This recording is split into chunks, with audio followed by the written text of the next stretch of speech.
صلاة الذي في كل بزار وفي سفر Touba Courrier feeñ ahlan wa sahlan marhaban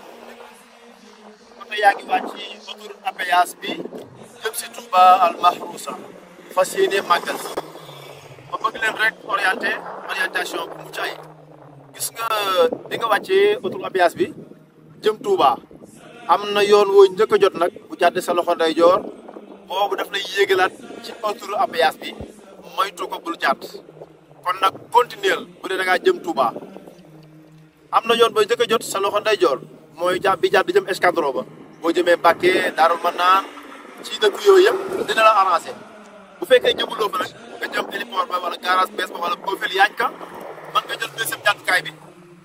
boobu baax na bu fekkee da nga jëm nag biir Touba ca côté jumaa ja mën nga jël troisième jàddukaay ba mooy dernière ba ca rond point ba tey yëpp à droite lay jàddee kon mbokk yi màggalum jàmm ak salaam